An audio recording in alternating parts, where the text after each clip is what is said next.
Hi friends, welcome to my channel Soujanya Lagadapati. ఈరోజు మన జొన్నలగడ్డ దేవాలయంకు నాగేంద్ర స్వామి వారి వెనుక ఉన్నటువంటి లిపి చదువుటకు గాను ఈమని శివనాగిరెడ్డి గారు, అదేవిధంగా వారి స్నేహితుడు లగడపాటి సంగయ్య గారు ఇద్దరూ కూడా మన దేవాలయానికి వచ్చినారు. శివనాగిరెడ్డి గారు మన తెలుగు 2 రాష్ట్రాల్లో శాసనాలు చదవటంలో రాసిస్తారు.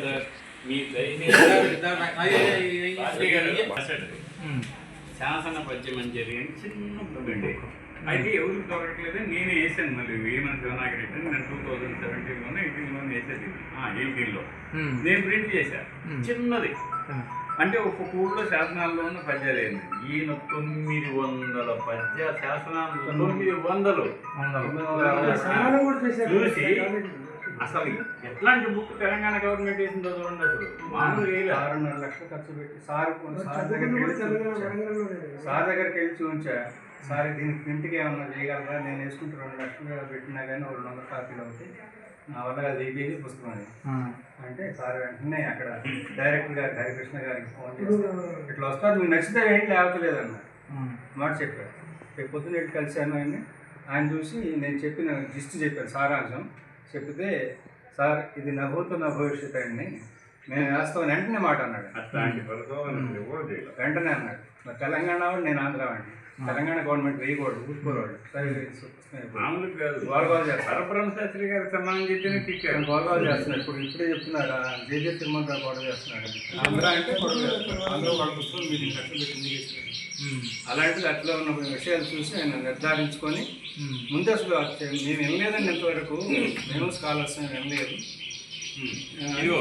ఇదేనండి వెనక శాసనం. 1 2 3 4 5 6 7 8 9 10 11 12 13 లైన్లు ఉన్నాయి. ఈ 13 లైన్లో కొంత ఏమైందంటే స్పష్టత లేదు. స్పష్టత అంటే ఉదాహరణకి అప్పటి మాటలు వేరే ఉంటాయి కదా, అప్పటి మాటలు వేరే ఉంటాయి. ఆ మాటలు కొన్ని అర్థం కావట్లేదు. కానీ పాపం కంగయ్య గారు పూర్తిగా చదివాడు. ఇప్పుడు ఆ పాట మీకు చదివి వినిపిస్తామని ఉండండి. నాకంటే ఇది చాలా బాగా నచ్చింది. ఇదిగో నేను వీడు పంపిన ఫోటోలను బట్టి అతి కష్టం మీద తిప్పలు పడ్డాడు, చాలా తిప్పలు పడ్డాడు. తిప్పలు పెడితే ఎందుకు రాశాడు ఎగ్జాక్ట్గా, ఆయనకి పదాలు తెలుసు, పదాలు పొందికి తెలుసు, 2 అక్షరాలకు మళ్ళీ మిగతాది ఏ మాట అయితే అది వస్తుంది, 1 అక్షరం తేడా వచ్చినా కష్టమే. అందువల్ల ఆయన ఆ శాసనాల మీద పట్టుంది కాబట్టి ఇంత చక్కగా రాయగలిగాడు. ఇది మీకు ఇదిగో ఒక్క నిమిషం, దాంట్లో ఇదిగో ఇట్లా ఉంది కదా ఈ వరుసలో ఆ అక్షరాలేమో మనకు అర్థం కావు. ఎందుకు అర్థం కావాలంటే పాతయ్య కదండి, ఇది పాతయ్య కదా మనకి 12వ శతాబ్దానికి 12 ఎగ్జాక్ట్లీ 12 అంటే 1150 ఆ ప్రాంతాలు. అయితే ఏముంది దీంట్లో అని అంటే ఉదాహరణకి శాసనాలు ఎందుకు వేస్తారంటే శాశ్వతంగా ఉండాలి. ఏది శాశ్వతంగా ఉండాలి? గుడి కట్టాను, కట్టిన విషయం చేస్తున్నాను. దాంతోపాటు ఎందుకు ఉండాలంటే ఆలయ నిర్మాణం అనేది 7 సంతానాల్లో ఒకటి. అంటే ఏమిటి, ఒక 7 మంచి కార్యాలని సంతానం అన్నారు. పిల్లలు లేని వాళ్ళు సంతానం కోసం ఎన్ని ఊళ్ళు తిరుగుతారు. అదిగో అంత విలువైనటువంటిది అని చెప్పడానికి ఆలయ నిర్మాణాన్ని, పుస్తకం రాయటాన్ని 7 సంతానాల్లో ఒక భాగం. బావి దవ్వించడం, చెరువు దవ్వించడం, ఒక ఉద్యానవనం ఏర్పాటు చేయటం, ఎవరికైనా పెళ్లి చేయటం. వాడు చేసుకోలేరు పాపం, కానీ ఎవరికైనా పెళ్లి చేయటం. అందుకని ఇవన్నీ కలిపితే 7 సంతానాలు అంటారు. అదిగో ఆ 7 సంతానాలు చేయడానికి ముందుకు అందరు రారు. కొంతమంది వాళ్ళ డబ్బు ఇవ్వాలి కదా, అతి కొద్ది మంది వస్తారే. అది అయ్యో ఆయన వచ్చి గుడి కట్టాడని శాశ్వతంగా మళ్ళీ కొంతకాలం అయినాక స్ఫూర్తి పొందడానికి శాసనాలు ఉపయోగపడతాయి. అయితే ఇట్లా మరి ఆ శాసనాలు రాజులు, రాణులు, మంత్రులు, పెద్ద పెద్ద వాళ్ళు వేస్తారు. వైశ్యులు కూడా వేశారు, అంటే వీళ్ళు వ్యాపారులు కూడా వేశారు, చాలామంది ఉద్యోగులు వేశారు. ఇందులో ఉండేది మీకు ఏమైందంటే ఇది వైశ్యులకు సంబంధించిన శాసనం. వైశ్యులు అంటే దాని అర్థం మొత్తం వాళ్ళు ఉంటారండి. వాళ్ళు ఏం చేస్తారంటే వ్యాపారం కదా, మొబైల్ వస్తూ ఉంటారు. వెనక మనకి ఏమయ్యేది, ఒక్క నిమిషం ఇదంతా అయినాక మంచి మాట్లాడుతున్నాం. వెనక ఏమయ్యేదంటే ఒక చోట చిలకడ దుంపలు వండి అనుకోండి, ఒకే ఊళ్ళో పండుతాయి. అవి బండి మీద తీసుకొని ఎన్ని ఊళ్ళు పోతారు వాళ్ళు, పొయ్యి మళ్ళీ వచ్చేటప్పుడు ధాన్యం చేసుకొని వెనక్కి వచ్చారు. ఇవి ఇస్తారే తెస్తారు. అట్లాగే దోసకాయలు, ఒక బండి నిండా దోసకాయలు తీసుకెళ్ళేది, మళ్ళీ వాళ్ళు ఏం కావాలో తెచ్చుకుంటారు. అట్లా దుంపలు ఆ రోజుల్లో అదొక సిస్టమ్ కదా.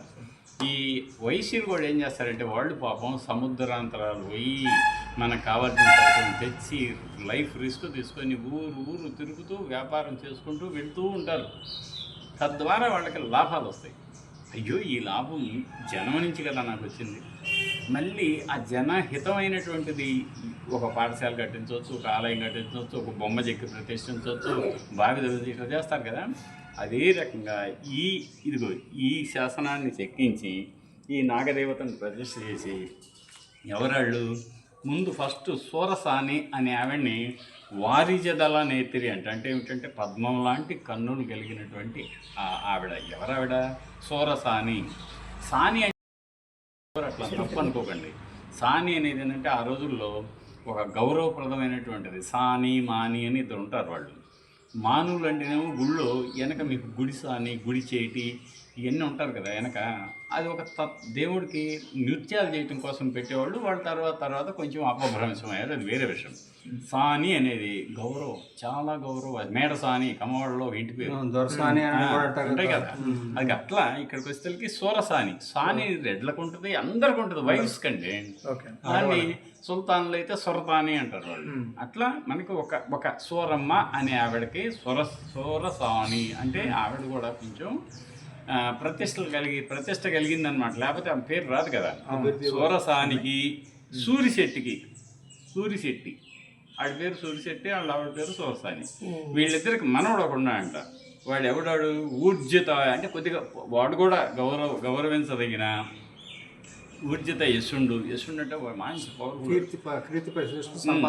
ఆయన కామినీ రత్నంబగు అత్తమాంబ, సత్తమాంబ అన్నాడు. సత్యమాంబ కావచ్చు అట్లా అన్నాడు. ఆవిడ ఆ సత్యమాంబ ఎవరు? సూరిశెట్టి సూరసాని. వాళ్ళ మనవడు ఉన్నాడు ఒకడు. ఆ మనవడి యొక్క వైఫ్ అన్నమాట. ఆమె ఏం చేసింది? వాడు మళ్ళీ ఆ సూరిశెట్టి ఎలాంటి వాడు అనేది కూడా మళ్ళీ ఇచ్చాడు. ఎక్కడి నుంచి వచ్చారంటే వాళ్ళు పెనుగొండ నుంచి వచ్చారంట. వాళ్ళు సూరునోళ గోత్రం. వాళ్ళ ఇంటి పేరు గోత్రం కూడా ఉంది. జనరల్గా నాభిల గోత్రం అని ఉంటుంది, వయసు చాలా గోత్రాలు ఉంటాయి. అలా ఇతనికి గోత్రం ఉంది. పెనుగొండ నుంచి వచ్చారు వాళ్ళు. ఎక్కడ? తణుకు దగ్గర పెనుగొండ ఉంది మీకు, లోపలికి ఉంటుంది.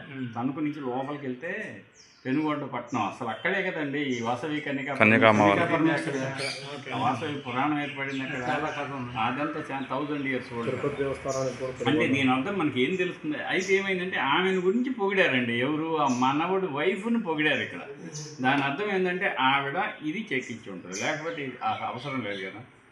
అది ఆ అత్తమాంబ అనేవాళ్ళ, ఆ సత్యమాంబ తెలియదు, పేరు సరిగ్గా రాల. అది కూడా సార్ చక్కగా రాశారు. నేను చదివింది నేను క్లారిటీ లేదు. ఎందుకు క్లారిటీ లేదు? నాకు అక్షరాలు పొందుకు ఏర్పడలేదు నాకు. ఆయన అదే పనిగా చూసి ఆయన అట్లా అద్భుతంగా. నేనేం చేశాను? వారిజదల నేత్రి సూరసానికి సూరిశెట్టికి మనుమండు, ఇంతవరకు నేను కరెక్ట్గా రాశా. కామినీ రత్నం అది కరెక్ట్గా రాశా. సత్తమాంబహు సూరిశెట్టికి. ఇదిగో నాకు ఇక్కడ కుదరదు, నేను ఎత్తేసాను దాన్ని. సార్ చక్కగా రాశాడు. అట్లా అనమాట. నేను ఇది ఆ గోత్రం కూడా రాశాను. ఇన్ ది సెన్స్ మనకి ఏం తెలుస్తుందంటే ఇది 800 సంవత్సరాల నాడు ఈ గ్రామానికి చెందిన వారు కాదు, కానీ ఈ గ్రామం పేరు లేదు మళ్ళీ దాంట్లో. ఎవరు వచ్చారు? అది ఆ పెనుగొండ పట్టణానికి చెందినటువంటి సూరునోల గోత్రానికి చెందిన వైశ్యులు వచ్చారు. ఎవరు ఆ వైశ్యుడు అంటే సూరిశెట్టి సూరసాని అనే మనవడొకడు. అతని భార్య సత్యమాంబ అనే ఆవిడ ఇదిగో దీన్ని ప్రతిష్ఠించింది అనేది తెలుస్తుంది మనకి. అంతకంటే లేదు. కానీ ఎప్పటిది ఈ అక్షరాల పొందికను బట్టి చూస్తే లిపి శాస్త్రాన్ని అనుసరించి ఇది ఇప్పటికీ 850 సంవత్సరాలు నాటిది. అంటే 900 అనుకోండి సుమారుగా. 900 సంవత్సరాలు అంటే మీ ఊరికి కూడా 900 సంవత్సరాలు లేనిది ఇది రాదు కదండి మినిమం. అంతకుముందు నుంచే ఊరు ఉంటుంది కదా. ఊరు లేకపోతే అసలు ఇది అవసరం లేదు కదా. అట్లా మనం జొన్నలగడ్డ అనే గ్రామానికి 900 సంవత్సరాల కనీస చరిత్ర ఉందని తెలుసుకుంటాం. ఆ చరిత్ర రూఢి కావడానికి ఇదిగో ఇక్కడ శాసనం ఉంది. ఆ శాసనాన్ని ఎవ్వరూ పరిశీలించరా. ఇది అసలు శాసనాల్లోకి ఎక్కలేదు. మద్రాసు గవర్నమెంట్ వాళ్ళు దీన్ని చూడలేదు. ఎందుకు చూడలేదు అంటే ఇది ఇలాగే కింద పడి ఉంటుంది. వాళ్ళు అన్నీ తిరిగారండి. మీకు మాగల్లు ఉంది, జూజూరు ఉంది, అన్ని శాసనాలు ఉంది. మరి ఇది ఎందుకు లేదు అంటే ఇది ఇలాగే ఉండి ఉంటుంది. అడుగు ఒకవేళ పడిపోయి అదే అట్లాగే వెళ్ళిపోయి కూడా ఉండదు. 100 ఏళ్ళ నాడు శాసనాలు తీసుకున్నారు. ఇది చిట్ట చివరికి అండి ఇంకా ఏమన్నా దాన శాసనం ఉంటుందా? దానం ఇది అసలు అది తెలియట్లేదు కదా, దాని లేదు. కంటెంట్ లేదు, కింద కంటెంట్ లేదు. మనకు అంతవరకు తెలిసింది ఏమిటి, ఏం తెలిసింది? సారం. పెనుగొండ పట్టణానికి చెందినటువంటి వైశ్యులు సూరిశెట్టి సూరసాని వాళ్ళిద్దరు మనవడు, మనవడి భార్య సత్యమాంబ అనే ఆవిడ ఈ నాగ శాసనాన్ని ప్రతిష్ఠించింది. అంతవరకు తెలుస్తుంది. అందులో సంవత్సరాలు లేవు కానీ శాసనాక్షరాల పొందిక లిపిని అనుసరించి ఇది క్రీస్తు శకం 12వ శతాబ్దికి చెందింది అని తెలుసుకోవచ్చు. దీన్ని అటు కేంద్ర పురావస్తు శాఖ కానీ రాష్ట్ర పురావస్తు శాఖ కానీ పట్టించుకోని నేపథ్యంలో శాసనాల అధ్యయనమే శ్వాసనాళాలుగా భావించిన ప్రముఖ తెలుగు పండితులు డాక్టర్ లగడపాటి సంగయ్య గారు మొట్టమొదటిసారి పరిష్కరించారు. ఆ ఘనత వారికే చదువుతుంది.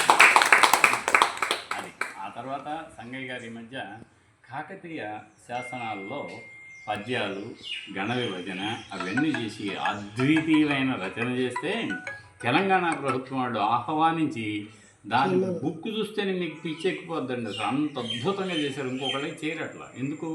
ఆయనకి దాని విలువ తెలుసు కాబట్టి. ఎవరికి? మామిడి హరికృష్ణ గారు డైరెక్ట్గా అట్లా అన్నమాట. ఆయన సత్కారం చేశాడు. ఇమీడియట్గా మీరు రండి సార్ అన్నాడు. కాదు తెలంగాణ రాష్ట్ర ప్రభుత్వం వీళ్ళు ఎవరు గ్రూప్ 1 పట్టించుకుంటారు?